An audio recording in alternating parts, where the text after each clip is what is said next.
Hey there, folks. Last time we finished up our form and API request to allow a participant to join an existing poll. Now that we're able to create and join a poll, we want to be able to take the token, which is returned by the create and join poll endpoints, and use it to authorize our connection to the socketio server that we built in the NestJS application. To this point, our only data transfer has been via REST API to create and join the poll, but everything from here on out will be via socketio and WebSockets. As a reminder, you can always go to the Jacob S.N. Goodwin Ranker course repository, and you can find instructions for getting started. This is tutorial 20, so you would go here and you would find the tutorial for 19, which I just pushed up, and then you can clone or dget that branch. Before establishing our socketio connection, I want to define it on the type in our state, which is here in state.typescript. And so I'll scroll to the top. We could connect to the socketio server in NestJS without storing it or a reference to the client in our state, but I found that giving our client or giving our socketio client access to the application state and actions is quite useful. Now, this may not make total sense now, but I think it will by the end of this tutorial. Let's add our socket to the app state here. So maybe just go down to the bottom. We'll let it be initially undefined, and we'll import socket from socketio client, which I previously installed in the package.json. So the next thing I want to do is sort of scaffold out an action to initialize the socket, and we'll call this action from one of our React pages via an effect later on. Let's scroll down to actions, and under set poll access token, we'll add some as of yet undefined stuff. So first of all, we'll say if our state does not have a socket on it, we're going to define the socket with this ref, which I'll explain in a minute. And we're going to add a function to create a socket with handlers. This will accept some constant socketio URL, and it will also receive our state and actions. It will receive the state because our state stores the access token, and when we connect with socketio, we provide the access token to let the server know which poll we want to send and receive data to and from.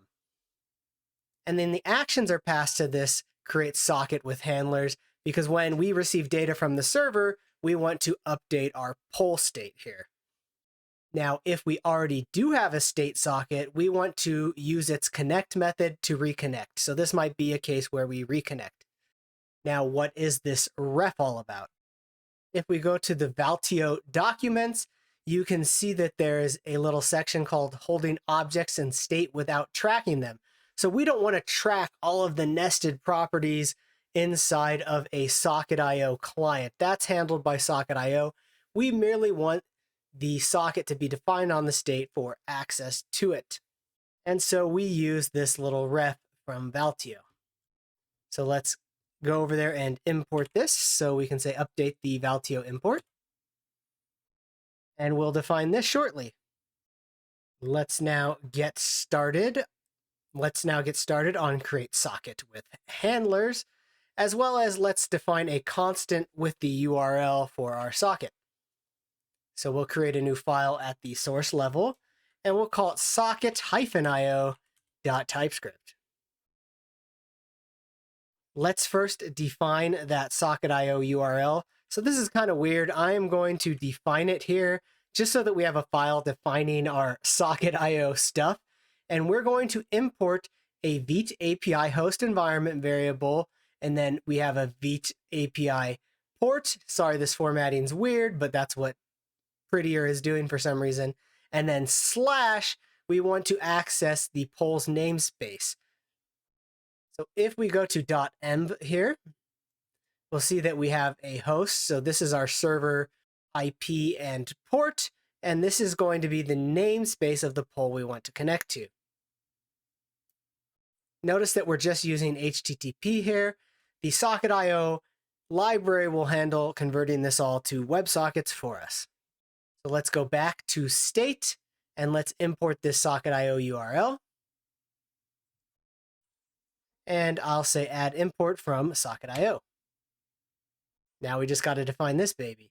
Now you may be saying like, why am I passing the IO URL here? Why don't I just import it directly and then use it in the function definition here? If I were to test this, sometimes it's nice to pass the value as a function and then you can, or sorry, pass the value into the function parameters and then you can work with it and more easily test it. I guess that doesn't necessarily make sense here, but so be it.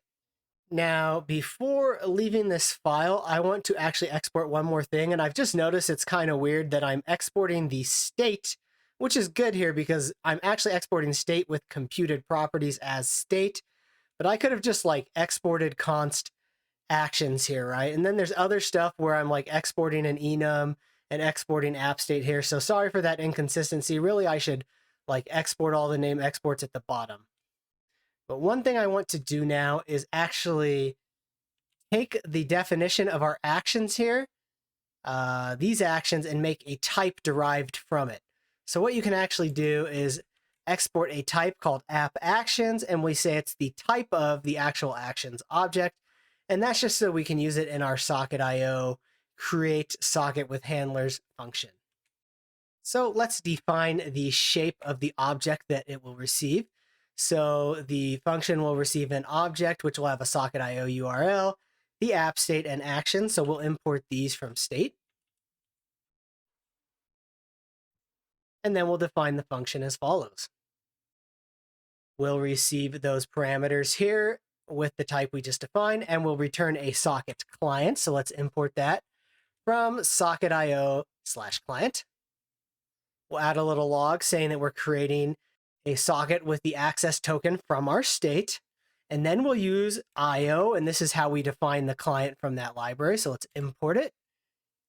And we'll define it with this auth field, which is kind of a known or provided field by the socketio client.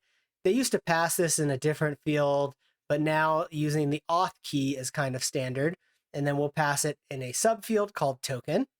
And then we'll allow for both WebSocket and polling. So if WebSockets isn't working, we'll be able to use HTTP and poll for new data. So that's kind of like pinging the server to see if there's anything new. Then this socket.onConnect event is actually not an event that our server is manually sending back. However, it's something that socketio provides when a client has connected to a server. And so when that happens, we're just going to log that we've connected with an ID. Now, this isn't an ID of our poll or the user. This is actually a socket ID that socketio handles. And then we'll return this state.me.ie. So remember, our state sort of derives me from the access token. And then we'll also say that they're joining a particular poll ID. And the poll ID is also a part of the access token.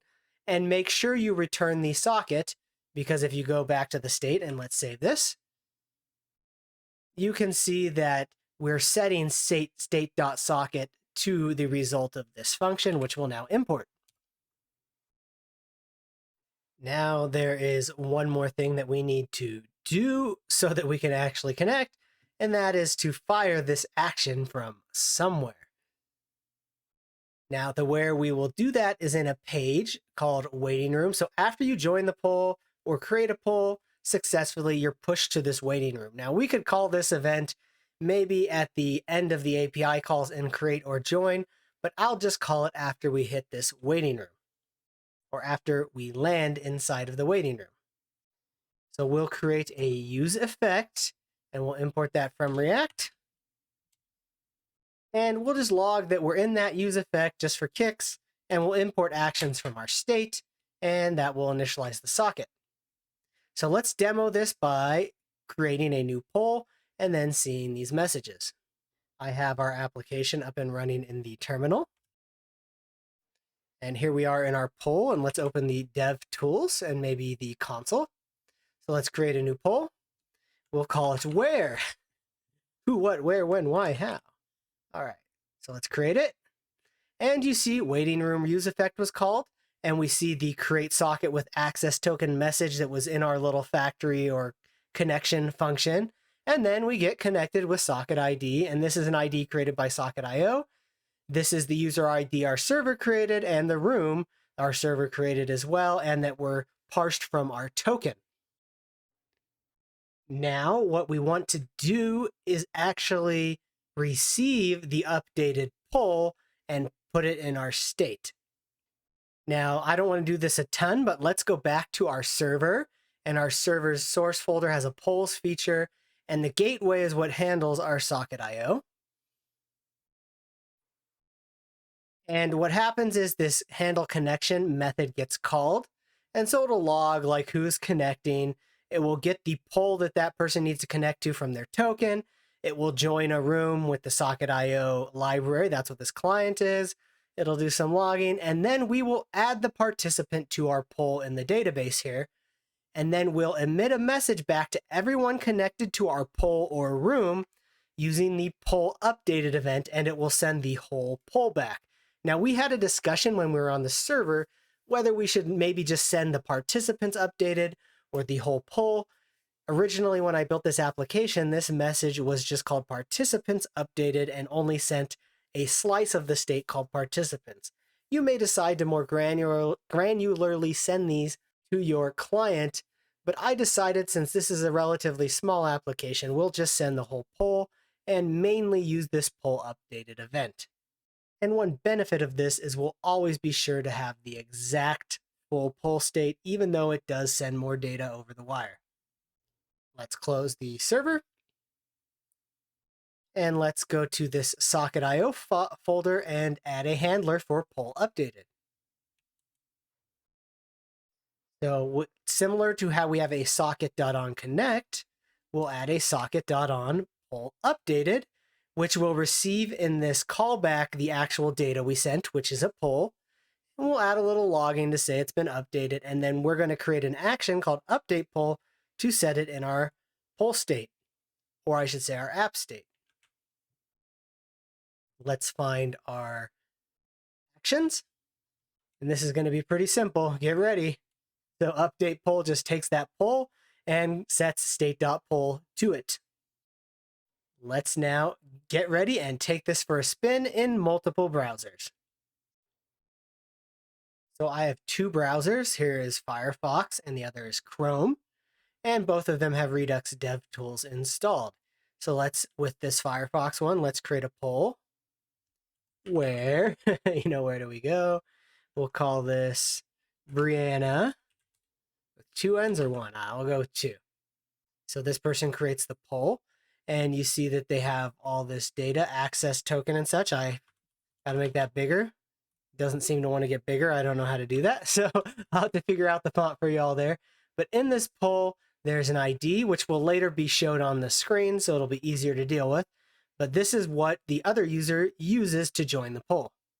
Back in Chrome, we'll click Join Existing Poll. Oh man, this is starting to work. Enter that ID, and then we'll put their name. We'll just say this is actually me, and they will join. Now, what we want to see here is after they join, we should have the poll with both Jacob and Brianna in it. So they have their access token, they have them, their socket, and most importantly in the poll, I'll see if I can increase the size here. This one actually increases, so that's good.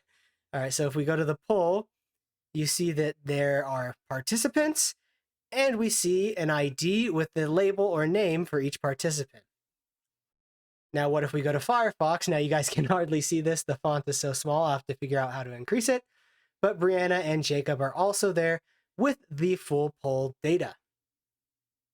We also have the admin ID, and then if you go to me, it should say their ID. And so, yeah, looks pretty good. So next time, we'll get working on the UI for this waiting room here. This is where the various participants can submit their nominations in response to the poll topic. It's going to be a little UI heavy, but we're going to see these UI updates and real-time socket updates at work. There's also some work that we could do about reconnecting. So like if this person, accidentally closes their browser window and then goes back to localhost 8080, well, they're starting over again. So maybe we'll work on that as well. See you next time.